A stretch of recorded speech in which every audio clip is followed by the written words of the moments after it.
हर हर महादेव सभी को। अयोध्या से चलकर अपनी ट्रेन पकड़कर हम पहुंच गए वाराणसी जंक्शन। आकर ऑटो बुक किया, होटल पहुंचे और हम चल दिए काशी विश्वनाथ के दर्शन करने के लिए। वैसे तो वो 1 किलोमीटर पहले छोड़ देते हैं ये रिक्शा और टोटो वाले, 20-20 रुपये शेयरिंग में किराया लेते हैं। आगे रिक्शा, बाइक और व्हीलचेयर चलती है जो नहीं चल सकता। काशी विश्वनाथ मंदिर 12 ज्योतिर्लिंगों में से एक है। कहते हैं जो पहले पुराना काशी विश्वनाथ मंदिर था उस पर बहुत हमले हुए, लेकिन जो सबसे बड़ा हमला हुआ वो 1669 में औरंगजेब ने करवाया था। मान्यताओं के अनुसार जब औरंगजेब की सेना मंदिर को तोड़ने के लिए आई तो मंदिर के मुख्य पुजारी ने शिवलिंग को लेकर एक कुएं में छलांग लगा दी, जो आज भी है और ढका हुआ है, जिससे कि शिवलिंग को सुरक्षित रखा जाए। मंदिर को तोड़ने पर उसके अवशेषों के ऊपर मस्जिद का निर्माण करा दिया। लगभग 100 साल तक मंदिर का कोई नहीं था वहाँ मंदिर, लोग पुराने अवशेषों पर ही पूजा करते थे। फिर इंदौर की महारानी अहिल्याबाई होलकर को शिव जी की परम भक्त थी। उनको शिव जी ने दर्शन दिए और कहा कि तुम नर्मदा नदी में जाओ और जो भी शिवलिंग हाथ में आए उसी की प्राण प्रतिष्ठा करा के स्थापना करवाना। अपने इस सपने को सच मानकर उन्होंने 1780 में इस मंदिर का निर्माण करवाया था। उन्होंने पुराने मंदिर के ठीक बगल में ये मंदिर बनवाया, जिसे आज हम काशी विश्वनाथ धाम के रूप में पूजते हैं।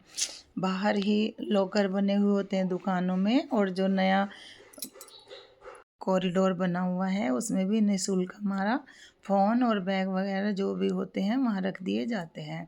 मंदिर अंदर ले जाने की किसी को भी इजाज़त नहीं होती। तो हमने भी वहीं पर फ़ोन और वो सब जमा किया और हम मंदिर के अंदर चले गए दर्शन करने के लिए। अंदर मंदिर में लाइन लगी, तकरीबन 1-1.5 घंटे में हमें दर्शन हो गए।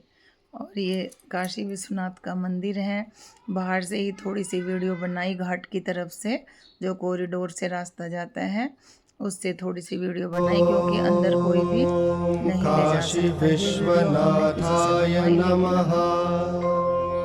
लेकिन ये नहीं बता तो सकते कि किससे बनवाई। ये काशी विश्वनाथ का मंदिर है, बहुत सुंदर है। और फिर दर्शन करके हम फिर बाहर आ गए। बाहर आकर हम चल दिए फिर भैरव बाबा के दर्शन करने, क्योंकि हमें भैरव बाबा के दर्शन करने थे। उन्हें बताते हैं कि वो काशी के कोतवाल हैं। अगर हम पहले उनके दर्शन करके बाद में काशी विश्वनाथ के दर्शन करें तो ज़्यादा अच्छा माना जाता है कि उनकी इजाज़त लेकर ही दर्शन करने चाहिए। यहाँ पर भी फ़ोन ले जाना अलाउड नहीं है।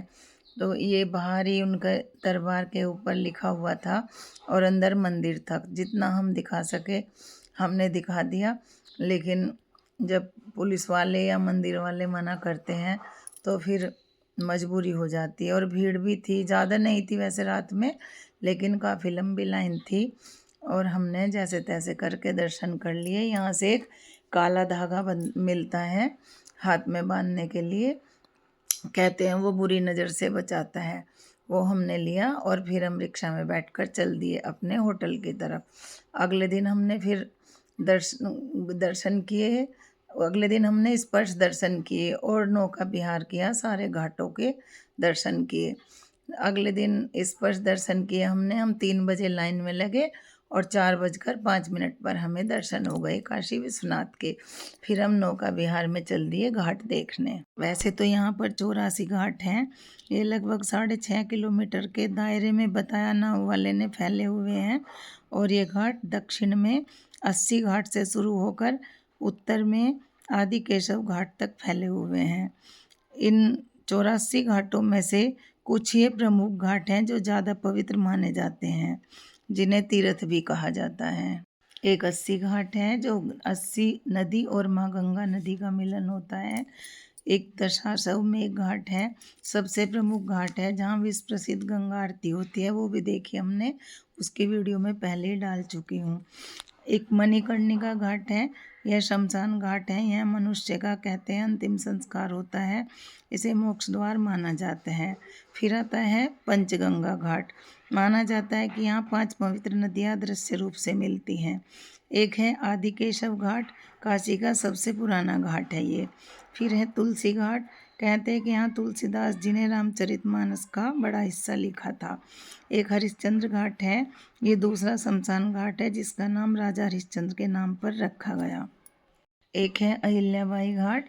जब उन्होंने अहिल्याबाई होलकर ने मंदिर बनवाया तो उन्होंने एक घाट भी बनवाया था। इस घाट की बनावट आज भी देखने लायक है। एक है दरभंगा घाट, ये अपने बड़े और सुंदर महल के लिए प्रसिद्ध है। फिर आता है चेत सिंह घाट। घाट के ऊपर एक किला है जो राजा चेत सिंह ने बनवाया था। इसकी दीवारों में पुरानी कलाकृति को देखा जा सकता है, बहुत सुंदर है। एक नमो घाट है, ये नया और सुंदर आधुनिक घाट है जहाँ जोड़े हुए 3 बड़े स्टैचू लगे हुए हैं, ये बहुत सुंदर है। और एक है सचिंदा घाट। ये घाट अपने टेढ़े शिव मंदिर के लिए जाना जाता है जो भारी वजन के कारण घाट के एक हिस्से में धंस गया है। नाव वाले आपको सब घाटों के बारे में बताते जाते हैं और जब मणिकर्णिका घाट आता है तो नाव वाले बोलते हैं, नाव को रोकते हैं और बोलते हैं कि सभी लोग हाथ जोड़ लीजिए। वहाँ जाकर सभी लोग हाथ जोड़ लेते हैं और ये देखिए बहुत बड़ी नदी है, लंबी चौड़ी फैली हुई, बहुत सुंदर सुंदर इसमें नाव स्टीमर वगैरह लगते हैं, देखने लायक होते हैं।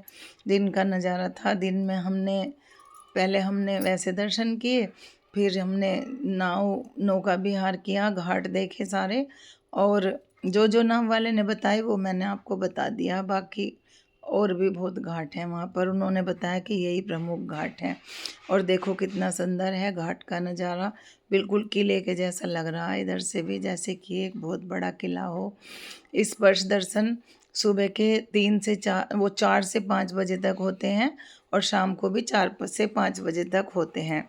और जो जो वहाँ पर शनिवार और इतवार को वो स्पर्श दर्शन बंद कर देते हैं। शनिवार इतवार को स्पर्श दर्शन नहीं कराते क्योंकि छुट्टी होती है तो बहुत से लोग जाते हैं। चूँकि हम फरवरी में गए थे तो तब वहाँ इतनी भीड़ नहीं थी। जो हमने झांकी दर्शन किए थे वो तो हमें 1.5 घंटे में हुए थे, लेकिन स्पर्श दर्शन तो हमें हो गए थे 1 घंटा। और 1 घंटा में हमने अन्नपूर्णा माँ के भी दर्शन कर लिए थे।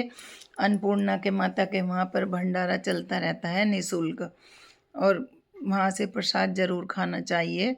और अंदर जब जाते हैं तो वहाँ से वो मिलती है, एक पोटली सी मिल जाती है जिसको लाकर अपने भंडार गृह में रख लेते हैं। मुझे भी मिली थी, वहाँ आए और हमने प्रसाद भी खाया था और बाबा के स्पर्श दर्शन भी किए, जल चढ़ाया।